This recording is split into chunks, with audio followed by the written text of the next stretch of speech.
Les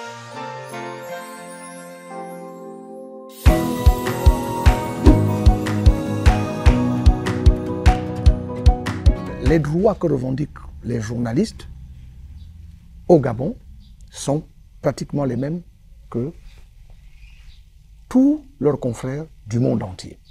Ça veut dire des meilleures conditions de vie et des meilleures conditions de travail. Parce que on ne peut pas concevoir qu'un journaliste qui devrait, par exemple, avoir par devers lui des instruments pour pouvoir exercer du mieux qu'il peut son métier, mais n'en possède pas.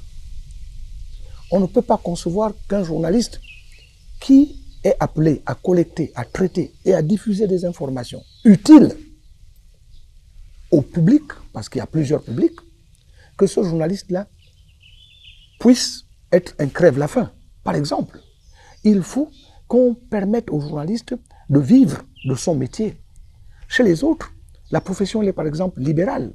Ça veut dire que chacun peut aller prester là où il veut, pourvu que cela n'entache pas les autres, que cela n'empiète pas sur les libertés des autres.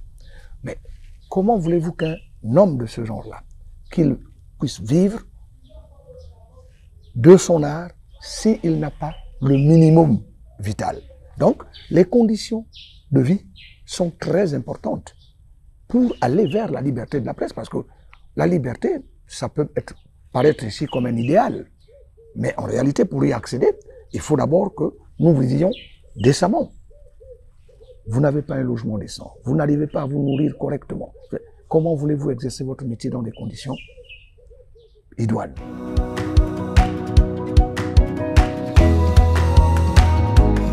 Vous envoyez quelqu'un, par exemple, sur le terrain. Ce quelqu'un, il embarque à bord d'un taxi. Mais lorsqu'il embarque à bord d'un taxi, il y a des risques. Il n'est pas couvert. Et ce ne sont même pas des personnes assurées pour dire que s'il leur arrive quelque chose dans l'exercice de leur fonction, ben, tout de suite, il y a un palliatif qu'on trouvera parce que on l'a assuré quelque part. Bon. Donc, vous voyez que les conditions de travail, vous n'avez même pas le matériel adéquat pour travailler. Mais on vous demande de vous surpasser. Comment on se surpasse sans avoir l'essentiel du matériel pour travailler? On vous donne des ordres à longueur de journée. Mais ces ordres, vous êtes incapable de les interpréter parce que simplement, vous êtes démunis. Vous n'avez même pas de quoi prendre un taxi. Vous n'avez pas de quoi vous acheter un sandwich où vous allez. Conclusion, le journaliste est appelé à faire l'aumône. Et habitué maintenant, comme on a coutume de le dire ici, à sa sortie, de dire aux autorités, bon ben écoutez, la presse se retire. Tout ça pourquoi? Simplement pour dire aux autorités que nous n'avons pas de quoi rejoindre notre lieu de travail, nous n'avons pas de quoi nous acheter un sandwich, et donc c'est l'autorité qui prend tout cela en charge. Maintenant, la conséquence immédiate c'est quoi? C'est que cette autorité exerce finalement un pouvoir sur vous. Et à partir de ce moment-là, comment voulez-vous réclamer la liberté à des gens qui sont assujettis? Donc, cela pose un réel problème. Il y a deux grands problèmes, je le répète, chez les journalistes gabonais, c'est les conditions de vie et les conditions de travail.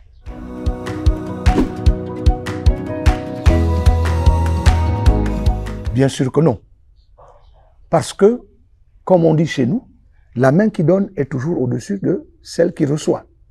Donc, nous avons vécu ça au temps du parti unique, où le journaliste était en fait une caisse de résonance, était un propagandiste, alors que la propagande est aux antipodes du journalisme. Et donc, si l'État vous finance, cela suppose quelque part que l'État veillera à avoir un droit de regard sur le travail que vous exercez. Or, l'avantage d'une presse privée, c'est justement de cultiver une certaine indépendance, c'est-à-dire ne pas être assujetti aux ordres du prince. C'est ça le vrai problème. Parce que partout où l'État s'est trop impliqué ou a servi de mania à la presse, encore, quelle presse? La presse privée, ça veut simplement dire qu'il y a une sorte de collusion entre l'État, les gouvernants et cette presse privée. Ce qui fait qu'il me surprendrait qu'un journaliste qui vit sous cette ère-là puisse réellement exercer son travail, son métier, en toute liberté.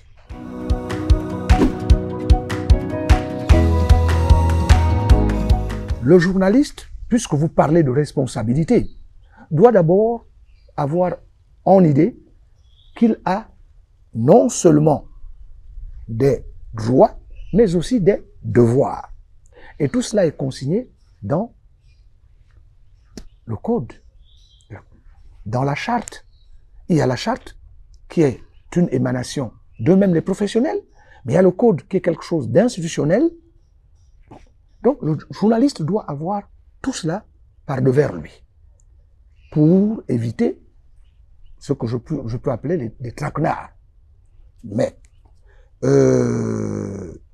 pour faire en sorte que son travail soit celui qu'il désire faire exercer, il faut que le journaliste ose.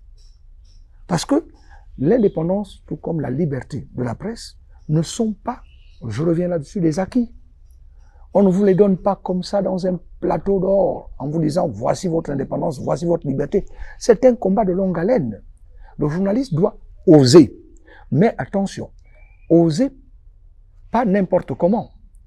On ose peut-être quand on est en quête d'information.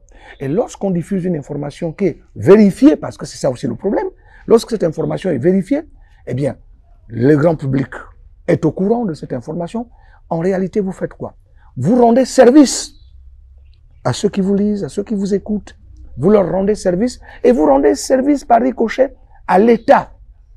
Parce que l'État, son devoir, c'est quoi? C'est d'assainir les mœurs dans la société. Et le journaliste, il est là pour tout cela également. Il est là pour servir d'outil d'aide à la décision.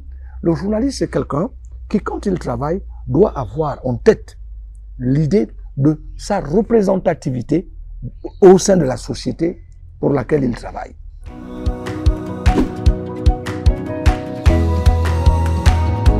C'est un peu les deux. Pourquoi? Ça dépend maintenant des systèmes politiques dans lesquels évolue une certaine presse. Pourquoi? Parce que l'on dira toujours que la décision politique est au-dessus de toutes les décisions.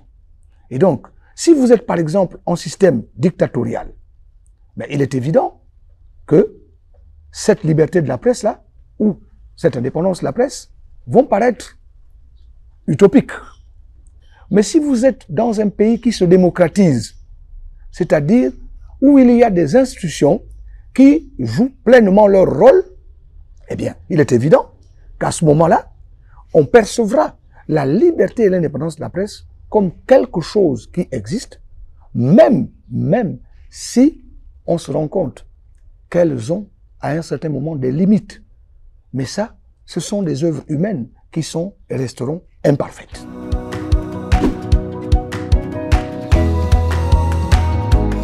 Le Code de la communication de 2016, c'est 202 articles. 202 articles. Ce n'est pas rien. Vous voyez que s'il faut les parcourir, mais nous serons ici jusqu'au lendemain. Très certainement. Mais je m'appesantirai sur deux aspects simples de ce code. Donc, deux articles de ce code. Il y a l'un qui me paraît assez viable, c'est par exemple celui du statut de la qualité du journaliste. Qui pourrait être journaliste? Parce qu'à l'époque, la profession ouvrait la voie à tout le monde. Or, apparemment, en 2016, il y a eu une sorte de retassement. Il y a eu une sorte de reconstruction, en fait, des idées qui font en sorte que le journaliste soit celui qui est, par exemple, diplômé d'une école ou qui a passé 5 ans dans un desk auprès, par exemple, de journalistes chevronnés et qui ont reconnu, par exemple, ses valeurs Bon, il y a le deuxième aspect que je voudrais retenir, le deuxième article que je voudrais retenir, c'est celui de l'aide de l'État à la presse. Parce que, en démocratie, l'État a, entre autres, devoir d'aider la presse, d'aider les hommes de presse, les médias, à exercer leur travail. Et donc, je crois que c'est deux aspects qui me paraissent très importants. Maintenant, je ne m'appesanterai pas trop sur tous les aspects parce que je dis bien que ces deux sont deux articles. Et donc, ceux qui réclament une révision, peut-être, si je vois bien, peut-être c'est au niveau des aspects comme la dépénalisation des délits peut-être de presse. Parce que ça aussi, on ne peut pas concevoir qu'un journaliste soit jugé pour un délit de presse au pénal. Que ce soit le code pénal qui s'applique lorsqu'il s'agit de juger un délit de presse, alors qu'on a bien un droit de la presse, droit de la communication ou droit des médias qui existe.